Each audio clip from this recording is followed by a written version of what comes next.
વિના સહકાર નહીં ઉદ્ધાર. મિત્રો, આ સૂત્ર તો બધાને યાદ જ હશે.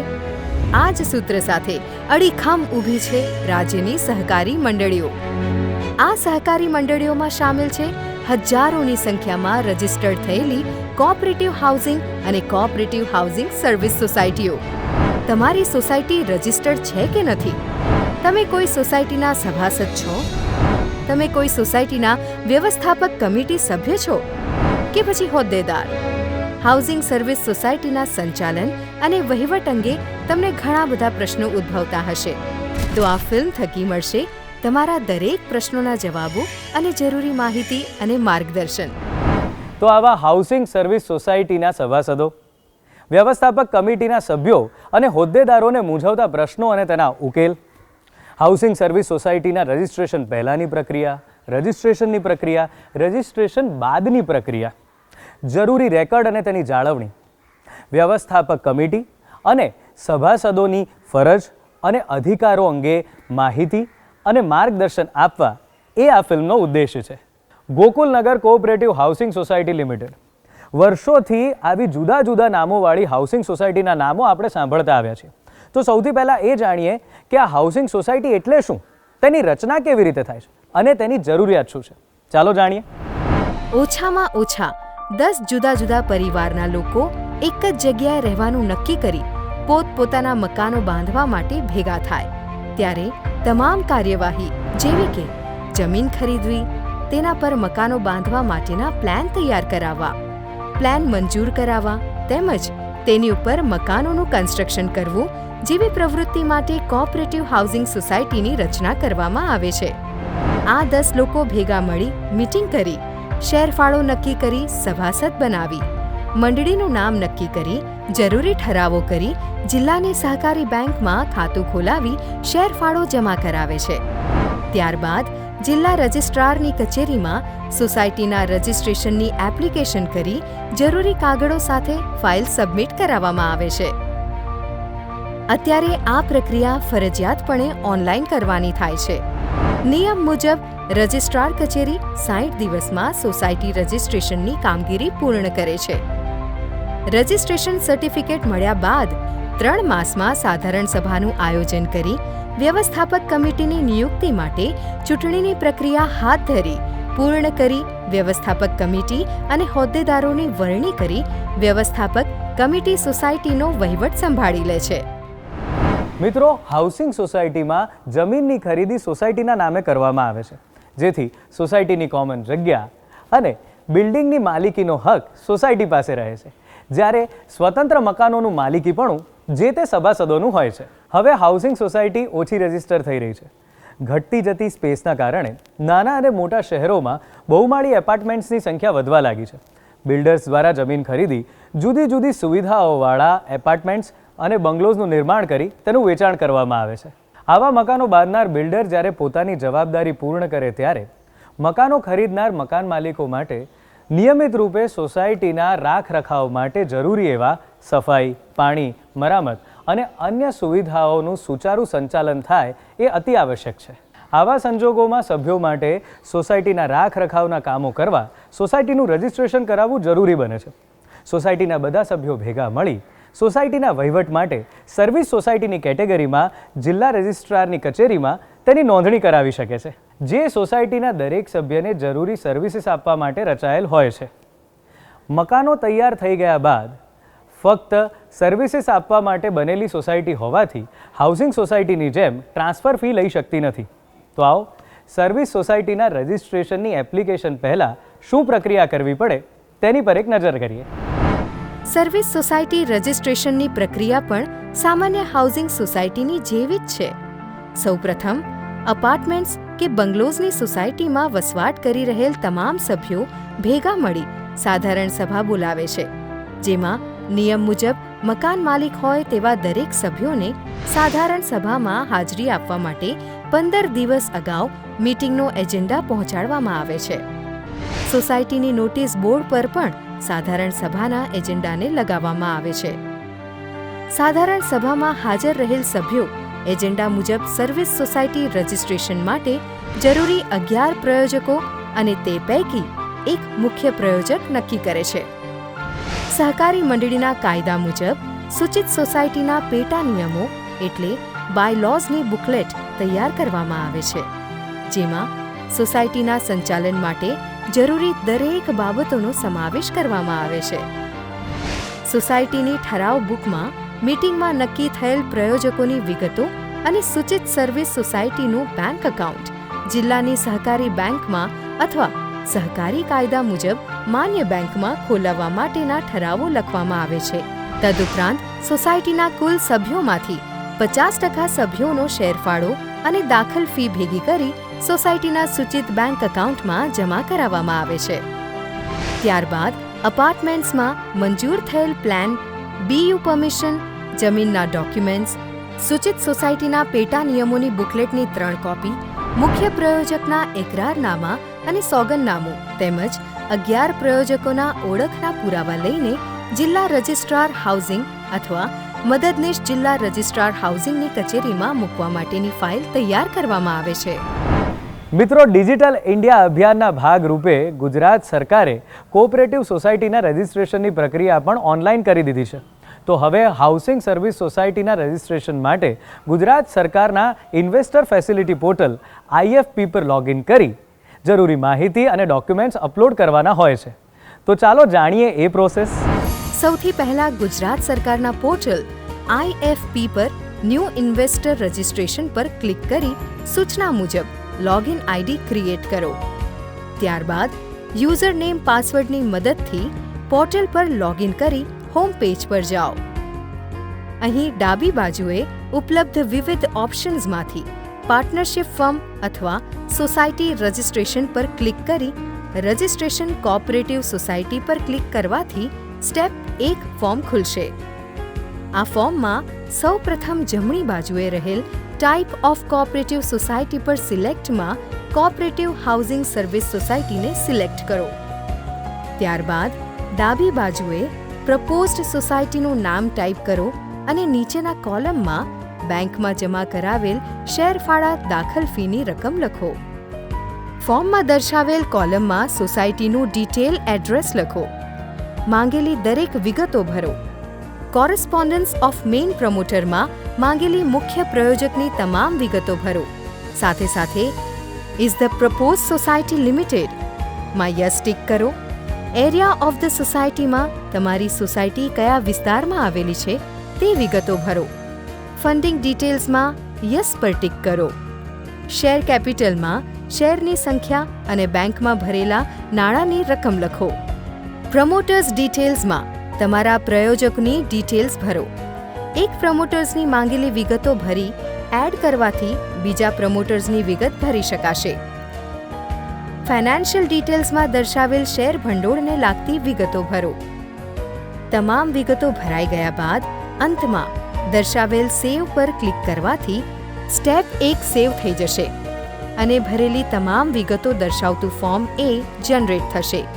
તેમાં જરૂરી તમામ પેજ પર મુખ્ય પ્રાયોજક અને અન્ય પ્રાયોજકોની સહી કરાવવાની હોય છે. દરેક વિગતો સંપૂર્ણ કાળજીથી લખવી. કોઈ વિગત બાકી હશે તો સ્ટેપ 1 પૂર્ણ થશે નહીં. સ્ટેપ 1ની પ્રોસેસ પૂરી થયા બાદ જ સ્ટેપ 2 એક્સેસ કરી શકાશે. સ્ટેપ 2 એ અટેચમેન્ટ માટેનું પેજ છે, જ્યાં જરૂરી ઓછામાં ઓછા 9 પ્રકારના ડોક્યુમેન્ટ્સની સ્કેન કોપી અપલોડ કરવાની હોય છે. આ પેજ પર દર્શાવેલ તમામ ડોક્યુમેન્ટ્સના ચેકલિસ્ટ મુજબ ડોક્યુમેન્ટ્સની સ્કેન કોપી અપલોડ કરવાની હોય છે.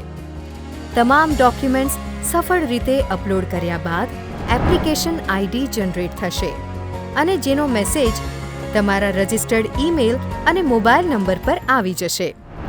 મિત્રો, ફોર્મ A તથા એપ્લિકેશન સક્સેસફુલી અપલોડેડના ઈમેલની કોપી સાથેના તમામ ડોક્યુમેન્ટ્સની ફાઇલ આપના જિલ્લા રજિસ્ટ્રાર શ્રી હાઉસિંગ અથવા મદદનીશ જિલ્લા રજિસ્ટ્રાર શ્રી હાઉસિંગની કચેરીમાં કવરિંગ લેટર સાથે ઇન્વર્ટ કરાવવી.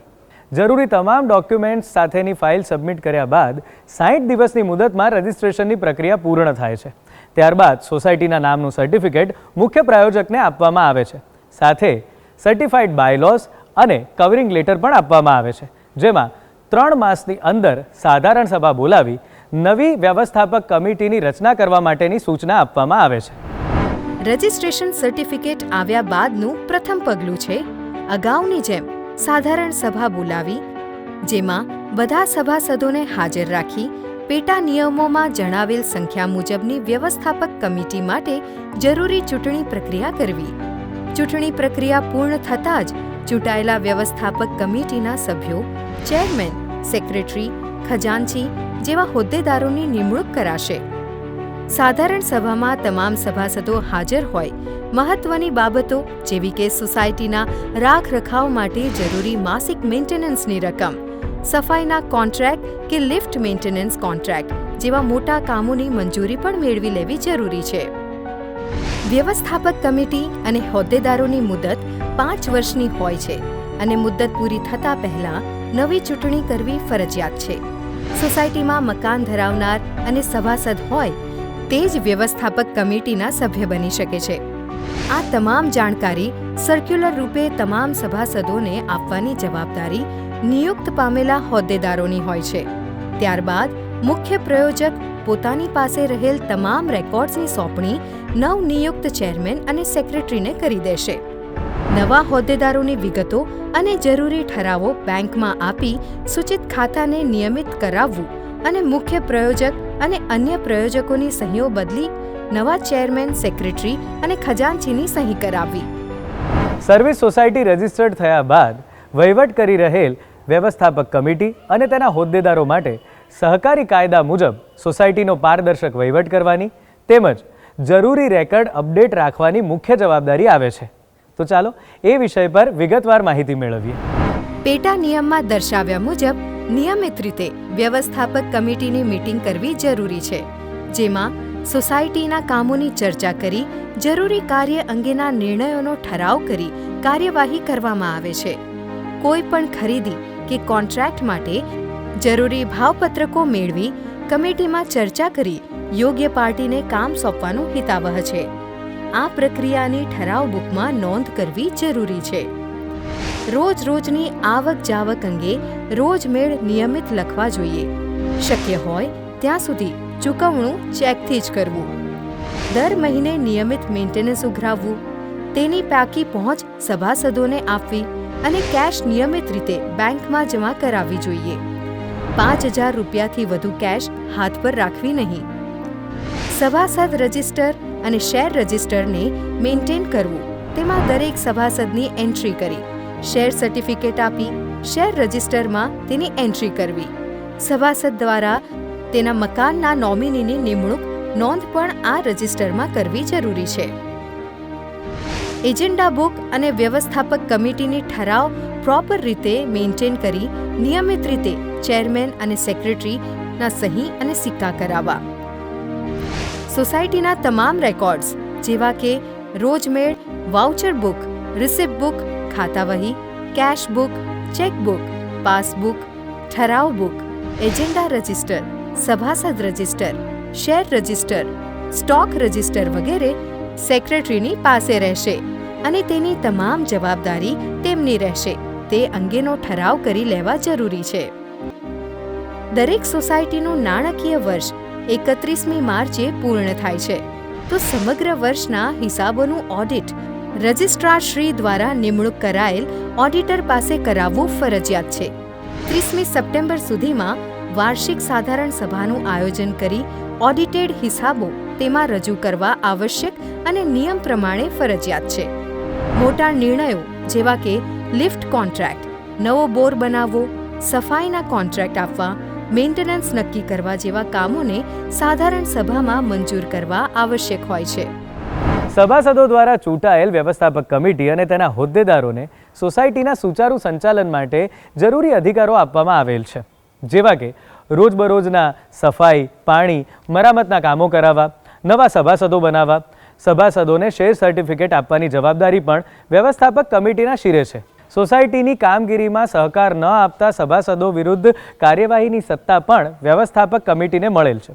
તો ચાલો આ મુદ્દા પર વધારે જાણીએ. સોસાયટી માટે accountant, estate manager, legal adviser તેમજ અન્ય જરૂરી કર્મચારીઓની નિમણૂક કરવી તેમજ તેમની કામગીરીનું નિયમિત મૂલ્યાંકન વ્યવસ્થાપક કમિટી અને તેના હોદ્દેદારોએ કરવાનું હોય છે.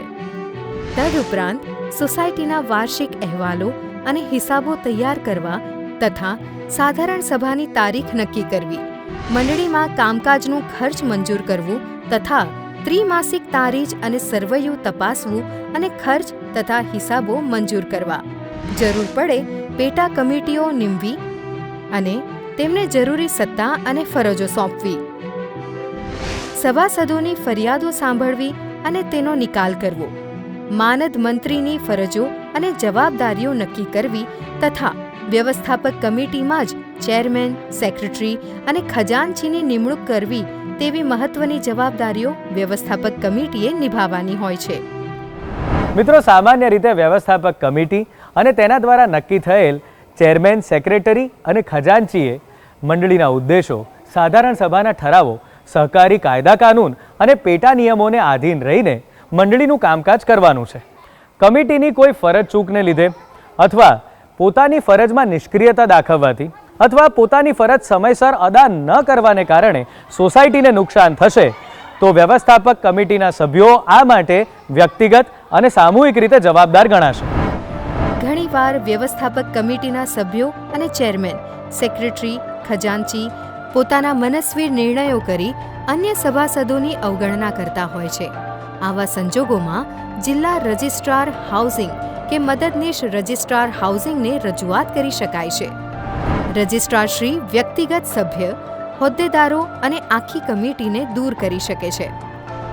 સોસાયટીના પ્રમુખ, ઉપપ્રમુખ, મંત્રી કે ખજાનચી જેવા હોદ્દેદારોને વ્યવસ્થાપક કમિટી અવિશ્વાસની દરખાસ્ત લાવી 2/3 કે વધુ મતોથી દૂર કરી શકે છે. વધુ વિગતવાર ફરજો અને કામગીરી આપવાની સોસાયટી રજિસ્ટ્રેશન સમયે મંજૂર થયેલા પેટા નિયમોની બુકલેટમાં જણાવેલ હોય છે. તેનો અભ્યાસ દરેક કમિટી સભ્યએ હંમેશા કરવો. આપણે વ્યવસ્થાપક કમિટીની ફરજો અને અધિકારોની વાત કરી. સાથે સાથે સભાસદોની પણ કેટલીક ફરજો બને છે, જેમ કે નિયમિત રીતે સોસાયટીનો વહીવટી ફાળો આપવો, સોસાયટીમાં સ્વચ્છતા જાળવવી, લાઇટ, પાણી, લિફ્ટ જેવી સામૂહિક સેવાઓનો જરૂરી અને કરકસરયુક્ત ઉપયોગ કરવો, નિયમિત રીતે સાધારણ સભામાં હાજરી આપવી. નિયમ મુજબ સભાસદે 5 વર્ષમાં ઓછામાં ઓછી 2 સાધારણ સભામાં હાજરી આપવી જરૂરી બને છે. સોસાયટીના હિત વિરુદ્ધ કામગીરી કરનાર સભાસદોને સાધારણ સભામાં હાજર સભાસદોની 3/4 બહુમતીથી જિલ્લા રજિસ્ટ્રારશ્રીની મંજૂરી મેળવી દૂર કરી શકાય છે. ઘણી બધી સોસાયટીમાં સભાસદો વ્યવસ્થાપક કમિટીની ફરિયાદો કરતા હોય છે, તો સામે વ્યવસ્થાપક કમિટી પણ સભાસદો સહકાર નથી આપતા, મેન્ટેનન્સ નથી ભરતા એવી ફરિયાદો કરતી હોય છે, જેથી ડિસ્પ્યુટ વધતા જાય છે અને આ ઝઘડા મોટું સ્વરૂપ ધારણ કરી લે છે. ત્યારે ક્યાં ફરિયાદ કરવી તે મૂંઝવણ બંને પક્ષે હોય છે. તો ચાલો આપણે જાણીએ કે જુદા જુદા પ્રશ્નો માટે ક્યાં સંપર્ક કરવો. નિયમિત મેન્ટેનન્સ ન આપનાર સભાસદ સામે શું કાર્યવાહી થઈ શકે? ક્યાં રજૂઆત કરવી? સભાસદ મેન્ટેનન્સ ન આપતા હોય તેવા સભાસદને સોસાયટી તરફથી નોટિસ આપવી છતાં ન આપે તો તેવા સભાસદ સામે બોર્ડ ઓફ નોમિનીઝમાં દાવો દાખલ કરી શકાય. વ્યવસ્થાપક કમિટીની ચૂંટણી અંગેની રજૂઆત ક્યાં કરવી? ચૂંટણી અંગેના ઝઘડા માટે રિઝલ્ટ ડિક્લેર થયાના 2 માસની અંદર બોર્ડ ઓફ નોમિનીઝમાં અરજી કરી શકાય. જિલ્લા રજિસ્ટ્રાર કચેરી વ્યવસ્થાપક કમિટી દૂર કરવાની નોટિસ આપે તો એ અંગેની અમારે રજૂઆત ક્યાં કરવાની? જિલ્લા રજિસ્ટ્રાર સોસાયટીને નોટિસ આપે તેવા કિસ્સામાં અધિક રજિસ્ટ્રાર અપીલને અરજી કરી શકાય. સોસાયટીના પેટા નિયમમાં જરૂરી સુધારા કરવા હોય અને જિલ્લા રજિસ્ટ્રાર કચેરી જો ના પાડે તો અમારે આગળની કાર્યવાહી માટે કઈ જગ્યાએ જવું અથવા સંપર્ક કરવો. પેટા નિયમોમાં સુધારા રજિસ્ટ્રાર ના મંજૂર કરે તો એવા કિસ્સામાં અધિક રજિસ્ટ્રાર અપીલને અરજી કરી શકાય. સોસાયટી સભાસદ ન બનાવે તે કિસ્સામાં અમારે રજૂઆત ક્યાં કરવી? સોસાયટી સભાસદ ન બનાવે તો તેવા કિસ્સામાં જિલ્લા રજિસ્ટ્રાર હાઉસિંગની કચેરીનો સંપર્ક કરો. સોસાયટીમાં દબાણ કે ધંધાકીય પ્રવૃત્તિ કરવાવાળા સભાસદોની કમ્પ્લેન અમારે ક્યાં કરવી? સોસાયટીમાં દબાણ અને કમર્શિયલ પ્રવૃત્તિ અંગેની ફરિયાદ મ્યુનિસિપલ કોર્પોરેશનને કરો. બોર્ડ ઓફ નોમિનીઝની કોડ ક્યાં ક્યાં આવેલી છે? ગુજરાત રાજ્યમાં અમદાવાદ, રાજકોટ, સુરત, ગોધરા, મહેસાણા, વડોદરા, ભાવનગર અને વલસાડમાં બોર્ડ ઓફ નોમિનીઝ કોર્ટ આવેલ છે, જ્યાં રિટાયર્ડ જ્યુડિશિયલ ઓફિસર ફરજ બજાવે છે. ગુજરાત સરકારના સહકાર વિભાગ અંતર્ગત કાર્યરત એવા રજિસ્ટ્રાર શ્રી સહકારી મંડળીઓ ગુજરાત રાજ્ય તેમજ દરેક જિલ્લામાં કાર્યરત જિલ્લા રજિસ્ટ્રાર સહકારી મંડળીઓ દ્વારા રાજ્યની તમામ સહકારી મંડળીઓની દેખરેખ રાખવામાં આવે છે. સર્વિસ સોસાયટીના દરેક સભાસદોએ સોસાયટીના વિકાસ અને હિત માટે વ્યવસ્થાપક કમિટી અને હોદ્દેદારોને સહકાર આપવો જોઈએ. નાની નાની બાબતોમાં વિરોધ કરી સોસાયટીના કામમાં વિક્ષેપ ન પહોંચાડવો જોઈએ. તો વ્યવસ્થાપક કમિટી અને તેના હોદ્દેદારોએ પણ દરેક સભાસદને ધ્યાનમાં રાખીને જ નિર્ણયો અને કામગીરી કરવી જોઈએ.